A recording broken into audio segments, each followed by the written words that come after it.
Zootopia? No, it's Funtopia. 안녕하세요. 펀한 나라 제니퍼의 펀토피아에 오신 여러분을 열렬히 환영합니다. 일상에 지친 여러분, 펀토피아에 오셔서 제니퍼의 즐거운 이야기로 재충전하시기를 바랄게요. 이인화 작가의 영원한 제국이라는 소설은 정조의 암살을 다루고 있습니다. 지금은 여러 자료들이 밝혀지면서 정조 독살설이 힘을 잃고 있지만 이렇게 정조가 독살됐다라는 그 설이 꾸준히 제기되는 것은 명군으로 평가받던 이 정조의 죽음이 안겨주는 그런 아쉬움 때문일 것입니다. 만일 정조가 갑작스럽게 죽지 않고 오랫동안 조선을 이끌고 개혁에 성공하면서 이 노론 세력을 제압했더라면 훗날의 조선 혹은 오늘날의 현대는 과연 어떤 모습이었을까 하는 그런 아쉬움인 거죠. 정조는 세종과 더불어 오늘날 조선 왕조에서 가장 명군으로 평가받고 있습니다. 영화 혹은 드라마에서는 우리나라 최고의 배우들, 즉 안성기, 이서진, 현빈, 소지섭 등이 정조의 역할을 맡았죠. 정조에 대해서는 흔히 유교적인 계몽 절대군주 혹은 개혁군주라는 수식어가 따라옵니다. 정조는 인재를 고루 등용하는 그 탕평책을 구사했고 문화적으로는 조선 고유의 문화를 이룩한 진경시대를 열었다는 평가를 받습니다. 정조는 서자 출신도 능력이 있으면 중용했죠. 그리고 규장각을 설치해서 신분의 제약 없이 능력과 학식 위주로 인재를 등용했습니다. 그리해서 정조는 영조시대와 더불어서 조선의 르네상스를 일으켰다는 평가를 받죠. 그런 그가 과연 개혁군주가 아니라고요?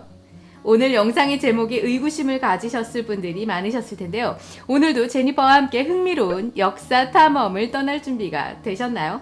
시작에 앞서서 아직까지 펀토피아 구독자가 아닌 분께서는 구독 버튼 꾹 누르셔서 펀토피아로 어서 들어오세요. 좋아요와 알림은 사랑입니다. 뻔한 이야기, 유익한 이야기로 여러분의 피로를 싹 풀어드리겠습니다. 바로 시작할게요. 정조에 대해서 평가하기에 앞서서 그에게 붙여지는 그 계몽 절대군주라는 용어의 의미를 살펴보겠습니다. 이 말 중에서 절대군주라는 말은 다들 아시죠? 그런데 계몽이라는 말의 의미를 좀 더 살펴볼게요. 계몽이라는 말을 아시다시피 이것은 계몽주의에서 시작했죠. 계몽주의는 신 중심의 중세 유럽의 질서에서 벗어나서 인간의 이성과 합리적인 사고를 강조한 사조인 것입니다. 그렇다면 계몽 절대군주에게 뭐가 필요할까요? 비록 전제 왕정을 추구했지만 그 기존 전통의 권위로부터 벗어나서 새로운 가치 체계를 수립하고자 하는 그 사상적인 움직임이 같이 가야 되는 거예요. 유럽의 대표적인 계몽 절대군주는 18세기의 프로이센의 프리드리히 2세, 러시아의 예카테리나 2세, 그리고 오스트리아의 요세프 2세를 뽑습니다. 이들은 비록 절대 왕정을 추구하긴 했어요. 그렇지만 사상적으로 기존의 중세적 질서에서 이탈해서 국민 계몽을 추구했고 또 부국 강병을 일으켰던 거예요. 이 같은 개념을 같은 시기인 18세기의 조선에 대입해 보겠습니다. 동양에서 계몽 절대군주로 불리기 위해서는 그 사상적인 기초에는 유럽에서의 중세 질서에 해당하는 동아시아에서의 공자, 맹자, 주희로 이어지는 그 유교의 권위를 상당 수준 부정할 필요가 있습니다. 이것과 아울러서 4대의 나라였던 조선에서는 화의관에 기초한 대중국 4대주의에서 이탈하려는 그 움직임이 최소한이라도 포착돼야 하는 것 아닌가요? 또한 절대왕정 추구를 합리화할 수 있는 그 부국 강병 노선, 즉 해외 무역권장, 양반의 병역 의무 부활, 그 다음에 상공업 장려, 무기와 전술의 개발, 군관학교 신설 등의 그 일련의 조치에 그 뒷받침이 있어야 되는 거예요. 하지만 결론적으로 정조의 가치관이나 정책들을 살펴보면 이런 면을 찾아보기는 대단히 힘이 듭니다. 오히려 들어보면 들어볼수록 즉 그 반대, 그러니까 보수 반동 정치의 발전이 더욱 강하게 나타나게 되는 거예요. 김기봉 경기대 교수는 정조에 대해서 다음과 같이 평했습니다.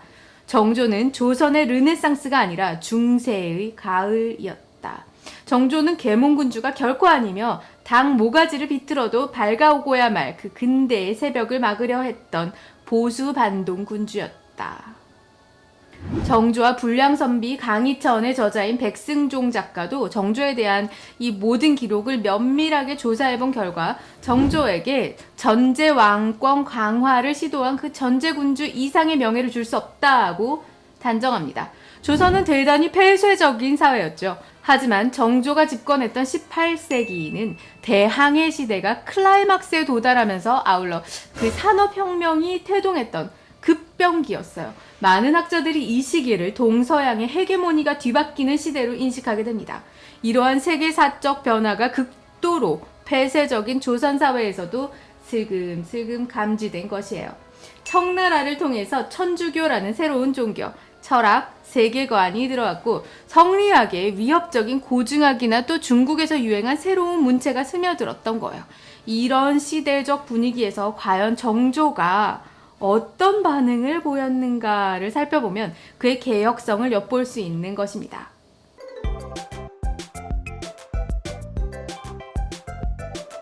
한마디로 말씀드리면 정조는 이 변화의 물결을 악으로 규정해버리고 조선이 더욱더 교조적인 성리학을 추구하도록 만든 인물이었습니다.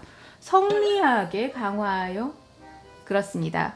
신분 질서의 고착화를 통한 양반 지배 체계를 더욱더 강화하고자 한 것이에요. 정조는 도교와 불교는 물론이고 새로 도입된 천주교에 대해서도 적대적이었어요. 양명학은 물론이고 중국에서 새로 나온 그 신간서적 수입도 금지했습니다.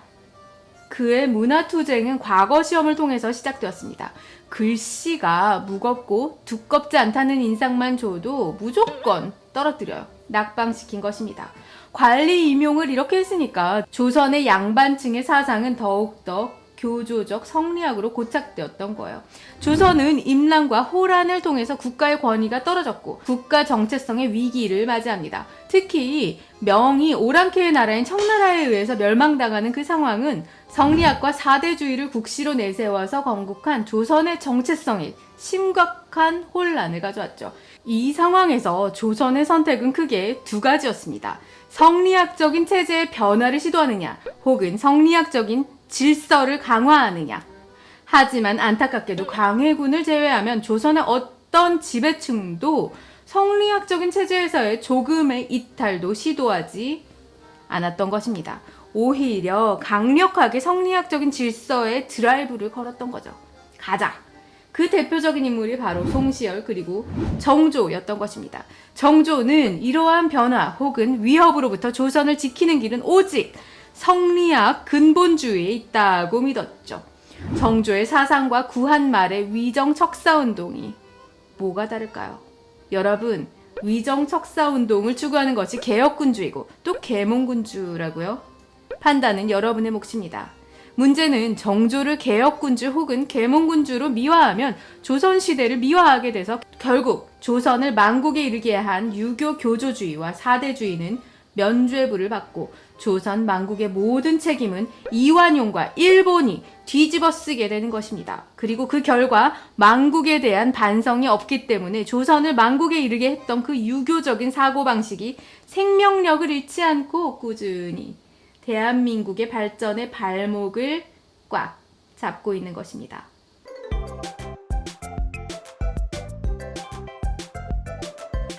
정조는 집권하자마자 문체반정을 주도하죠. 문체반정이 뭔가요?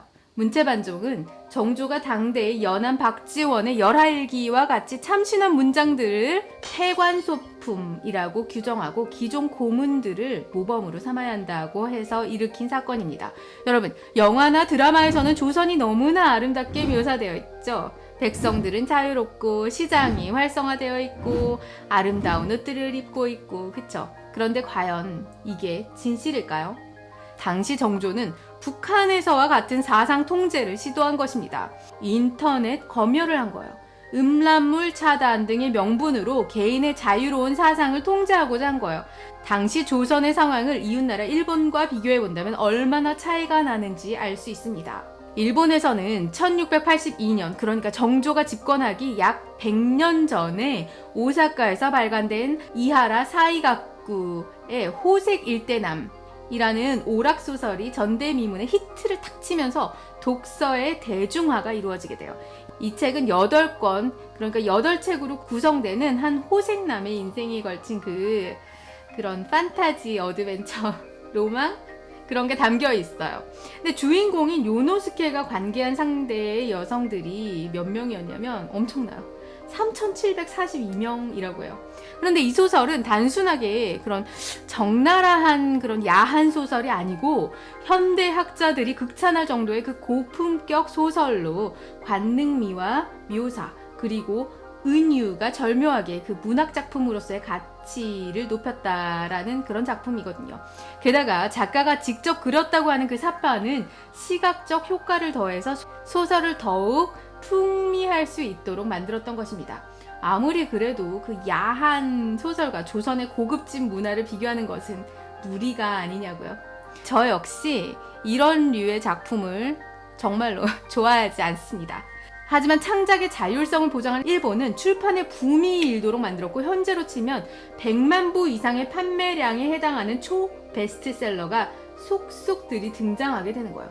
조선에는 어땠나요? 노너, 맹자 같은 책밖에는 없었어요. 그런데 일본에는 이런 책들이 유행했던 거예요. 그 결과 에도 시대에 글을 읽을 수 있는 그런 인구의 비율인 식자율이 70% 이상이 되었다고 합니다. 우리나라가 일본으로부터 해방되었을 때의 식자율이 얼마였는지 아시나요? 22%입니다. 당시의 일본의 식자율이 얼마나 높았는지 아실 수 있으시겠죠? 이것은 당시 세계 최강대국이었던 영국보다 높은 비율에 해당하는 거예요. 이런 국민들의 높은 식자율이 향후에 메이지 유신의 큰 자산이 되었던 것입니다. 1848년 일본에 입국해서 일본 최초의 원어민 영어 교사로 활동한 레널드 맥도널드는 일본에서의 최상층부터 최하층까지 모든 계급의 남녀 아이들이 종이와 붓과 묵을 휴대하고 다니며 곁에 두고 있다. 모든 사람이 읽기와 쓰기 교육을 받고 있다며 놀라움을 표시했어요.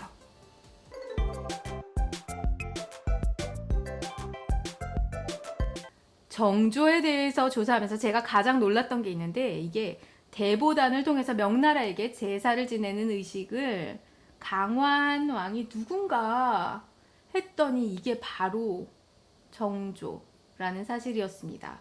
정조의 최대 관심사는 구질서의 회복이자 고수였어요. 그는 오랑캐의 나라 청나라가 주도하는 새 국제질서는 결코 바람직하지 못하다고 봤죠.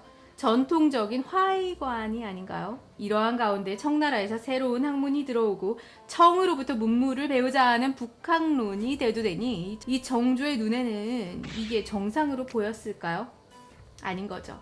정조는 비록 관념 세계에서나 가능했을지라도 명나라에 대한 그 의리를 강조하면서 중화 질서로의 회귀를 추구했습니다. 명의 황제에게 제사를 드리던 대보다는 명멸망 60여 년 후인 숙종 때 건립됐죠. 이곳에서 연 한 차례 제사를 드렸던 것이 그 뒤에 영조와 정조 시대를 거치면서 제사의 횟수도 연 1회에서 몇 회? 7회로 늘어났으며 왕이 직접 제사를 주관하는 친제 횟수 역시 증가하게 되었습니다. 특별히 정조가 직접 제례에 행차하는 비율은 96%, 즉 24년 재위기간 중에 23년으로 역대 최고였습니다. 정조는 이것으로도 성이 차지 않았던 거예요. 그래서 정조는 서울의 유생과 무인에게도 제례 참석을 의무화해서 그 불참자는 한시적으로 과거 응시 자격을 박탈해버리고 관직에 있는 자는 벌을 주기도 했습니다. 명나라가 망한 지 100년이나 지난 시점이었습니다. 이것을 주도한 군주가 반동군주가 아니고 계몽 절대군주라고 할 수 있나요?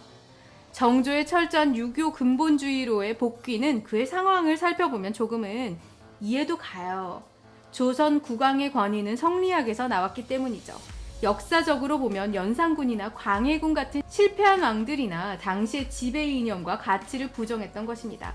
정조는 뒤주에 갇혀서 비참하게 죽게 된 그 소현세자의 아들로서 정치적인 기반이 취약했던 인물이었죠. 그는 당시 골수 성리학자들로 구성된 주류 세력이었던 노론 벽파에게 약점이 잡히면 안 된다는 상황이었어요.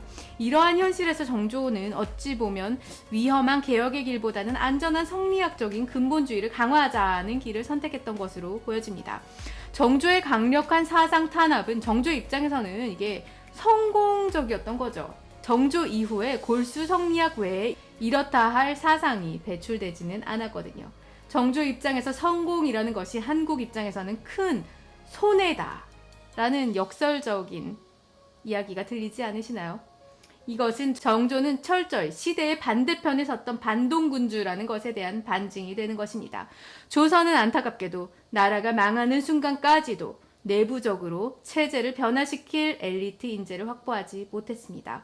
이것이 조선이 현대사에서 떳떳하지 못한 이유입니다. 갑신정변을 즈음해서 일본의 영향을 받은 김옥균 등의 개화파가 양상되었지만 갑신정변은 실패로 그나마 씨가 말라버린 셈입니다. 결론적으로 정조는 철저히 성리학적인 교조주의와 사대주의를 통해서 전제 왕권 강화를 추구했던 인물이지 르네상스적인 개혁을 추구했던 인물은 아니었던 것입니다. 조선 왕조 500년, 짧지 않는 기간 동안 인재가 그렇게 많지 않았습니다. 유럽의 피렌체만 봐도 짧은 시간에 인재들이 쏟아져 나왔지만 말입니다. 이것이 유교, 좀 더 정확히 말하면 교조적인 성리학의 폐해인 것입니다. 사상 통제로 자유로운 사고를 말살시켰으니 어디 인재가 나올 수 있었겠어요? 그리고 이런 분위기를 강화시키는 사람이 바로 누구? 정조였던 것입니다. 우리는 조선을 걷어내버리고 현대사로 들어오면서 경제 고도 성장과 더불어서 많은 인물들이 대한민국의 인물들로 등장함을 알 수 있습니다. 이것은 성리학적인 교조주의가 희석이 돼서 자유로운 사고가 가능했기 때문에 나타난 결과입니다. 하지만 지금의 대한민국은 조선 망국에 대한 반성이 없이 유교에 대한 향수가 너무 강한 것입니다. 자유로운 사고를 질식시키는 유교가 다시금 대한민국의 발목을 잡을까봐 걱정되는 현실입니다.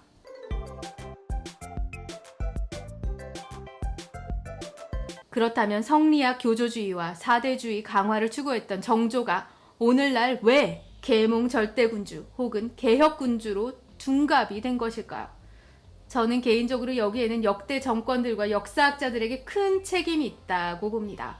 솔직히 우리 민족의 찬란한 5,000년 역사의 다른 시기와 비교한다면 조선왕조 500년은 암흑기에 가깝습니다. 유교와 사대주의를 내세워서 창조성을 말살시키고 자율성을 억압했으니까 이건 당연한 결과죠. 우리 역사에서 우리가 조선의 삼전도에서의 치욕은 억지로 가린다고 해도 35년의 일본의 지배는 도대체가 가려지지 않는 그런 오욕인 것입니다. 그렇다면 이 국권 상실의 원인을 어떻게 봐야 될까요? 문제는 이 국권 상실의 큰 원인 제공을 조선이 했다고 말하는 용기 있는 사학자가 드문되어 있습니다. 여론이 친일파라고 들고 일어날 텐데 이걸 뒷감당을 할 수 있겠어요? 그래서 대다수의 사학자들은 정권과 국민의 구미에 맞는 기록만을 부각시킨 것입니다. 그래서 조선의 속속들이 개혁군주들도 등장하고 자체적인 근대국가 수립으로 나아가는데 악마와 같은 일본이 확 들어와서 이를 망쳐놨다는 그런 논리를 만드는 것입니다.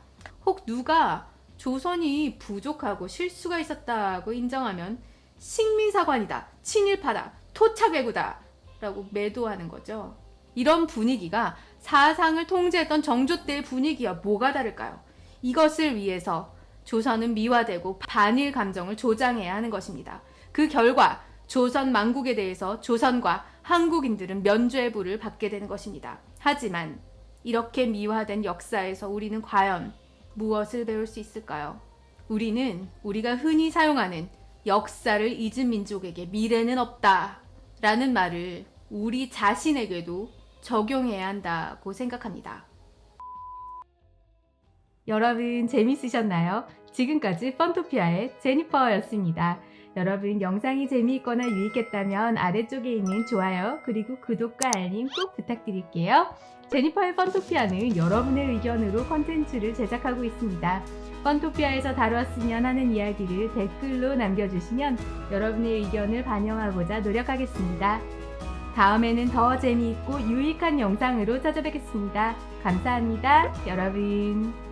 안녕.